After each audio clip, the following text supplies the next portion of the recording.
Mister Vidyasagar, what a hell you have created? ఆ కుర్రాడికి మీ పంత వల్ల ఏదైనా జరిగితే అందుకు బాధ్యులు ఎవరు?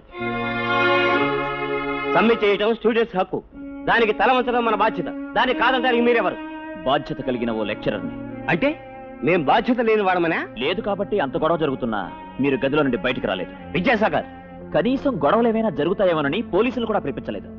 జరుగుతున్న సమ్మెను ఎలా ఆపాలి, విద్యార్థుల భవిష్యత్తును ఎలా కాపాడాలి అన్న ఆలోచన లేని మీరు నన్నంటున్నారా సార్? ఎవరి కర్మ ఎలా ఉంటే అలా జరుగుతుంది. శంకరాచార్యుడు వచ్చి చెప్పినా విన్న వాళ్లకు మనం ఏం చెప్పగలం, చెప్పి ఎలా మార్చగలం? ఒక ఇన్స్టిట్యూషన్ హెడ్ గా మీకు ఆ బాధ్యత లేదా సార్? ఉంది, కానీ అది కాగితాల్లోనే. చూడు మిస్టర్ విద్యాసాగర్, మీకు చివరిసారిగా చెబుతున్నాను, మరోసారి స్టూడెంట్స్ తో ఏ గొడవ పెట్టుకున్నా మీ మీద డిసిప్లినరీ యాక్షన్ తీసుకోవాల్సి ఉంటుంది. Thank you sir. ఎందుకో తెలుసా, మీకు డిసిప్లిన్ అన్న పదానికి అర్థం తెలిసినందుకు. స్టూడెంట్స్ మీద తీసుకోలేని యాక్షన్ నాలాంటి వాడి మీదకి తీసుకునేందుకైనా ప్రిన్సిపల్ అనే మీ హోదా మీకు గుర్తున్నందుకు చాలా థ్యాంక్స్ సార్. వస్తా.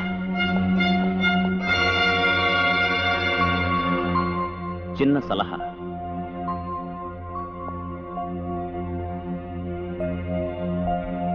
ఆ ఫోటో తీసేయండి.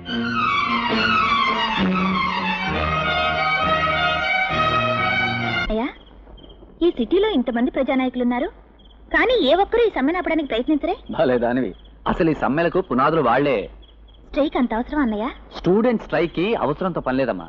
మామూలుగా చీమ కుట్టిందనుకో, అటవీ శాఖ మంత్రి అర్జెంటుగా రాజీనామా చేయాలని సమ్మె చేస్తారు. అరే, అభిమాన హీరో సినిమా 100 రోజులు ఆడలేదని సమ్మె చేస్తారు. ఈ సమ్మె కనబెట్టిన మహానుభావుడు ఎవడో గాని ముందు వాడికి సన్మానం చేయాలి.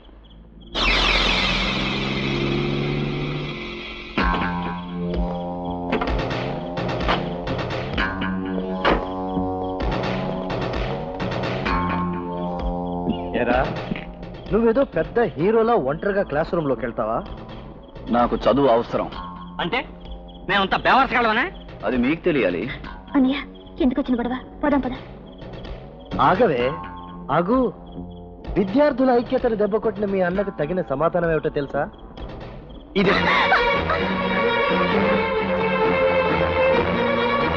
అది ఎక్కడికి వెళ్తుందిరా? నువ్వు ఇక్కడే ఉండి ఎవరు రాకుండా చూసుకో. ఆ సంగతి నేను చూసుకుంటానే. మీరు అయిపోగానే నన్ను పిలవండి రే.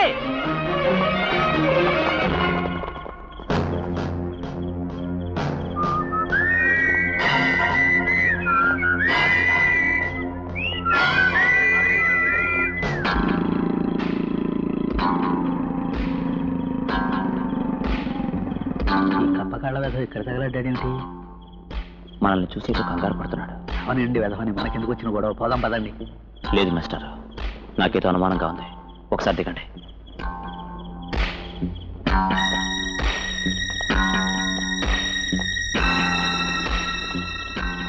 మీరు ఇక్కడికి ఎందుకు వచ్చారు? వెళ్ళండి. ఇది కాలేజ్ కాదు, పబ్లిక్ రోడ్.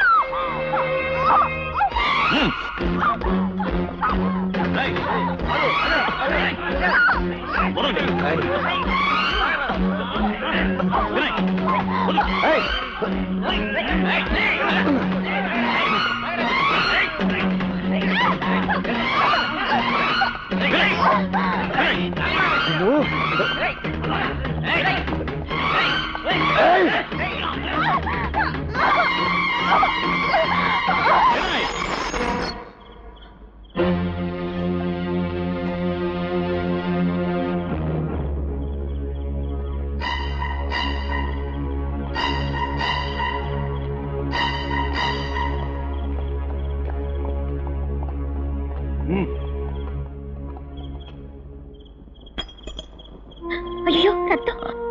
పర్వాలేదు.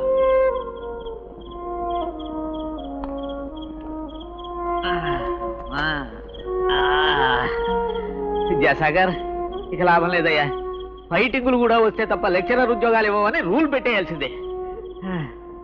పదండి. ఈ గొడవలన్నీ చూస్తుంటే నాకేదో భయంగా ఉంది. రోజు మీరు కాలేజీకి వెళ్తుంటే ఏదో యుద్ధానికి వెళ్తున్నట్టుగా ఉంది. ఎందుకు వచ్చిన ఉద్యోగం మానేయకూడదు? మానేయాలని ఉంది. అయితే రేపే రాజీనామా ఇచ్చేయండి. ఏ, ఈ రోజు మంచిది కదా?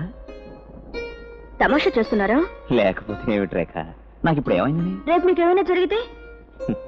కట్టుకుపోయే మొగుడికి ఏదైనా జరుగుతుందన్న భయంతో పెళ్లి మానేయగలవా?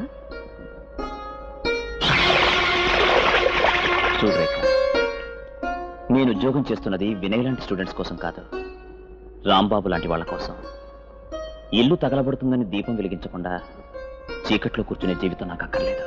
ఎవరైనా వినయ్ మీ మోటార్ బైక్ తగలబెడుతున్నప్పుడు చూశారా? లేదు. మరి మీరే తప్పదాగి ఒళ్ళు తెలియక మీ మోటార్ బైక్ తగలబెట్టుకుని వినయ్ మీద ద్వేషంతో ఆ నేరాన్ని అతని మీదకి నెడుతున్నారంటారు. ఏమంటారు? మీరు ఈ స్టేషన్లో ఎస్ఐయా లేక వల్లభరావు ఇంట్లో గూర్ఖానా? Mister Vidyasagar, don't talk nonsense. అవును, నాన్ సెన్స్ కి సెన్స్ టూ మచ్ గానే కనబడుతుంది.